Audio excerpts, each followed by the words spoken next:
Le renforcement des relations bilatérales entre la RDC et le Malawi a été au cœur des discussions entre les ministres de la Défense congolais et malawites ce 31 mars 2025 à Lilongwe.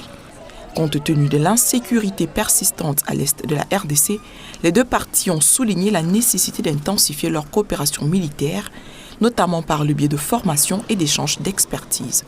En vue d'un futur accord, les parties sont convenues de lancer des échanges stratégiques et techniques entre leurs forces armées.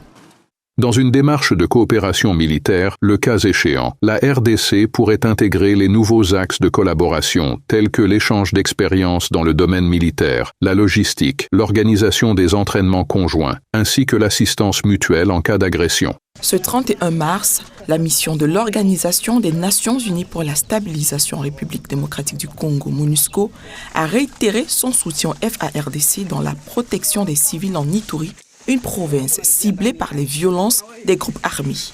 Lors d'une visite en Ituri, le commandant de la MONUSCO a souligné l'importance des opérations conjointes avec l'armée congolaise et s'est félicité de la coopération constructive entre les FARDC et les contingents de l'ONU engagés dans la protection des populations civiles. Je suis arrivé ici pour échanger avec le gouverneur de l'Ituri afin de souligner l'importance de poursuivre les opérations conjointes avec les FARDC, mais aussi d'organiser différentes formations pour les soldats dans la région. Les opérations conjointes sont cruciales. Elles nous permettent de mieux coordonner nos actions sur le terrain et de garantir la protection des populations.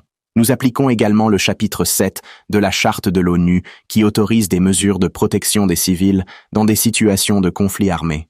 Pendant ce temps, une proposition de loi pour instaurer le service militaire obligatoire a été déposée à l'Assemblée nationale congolaise.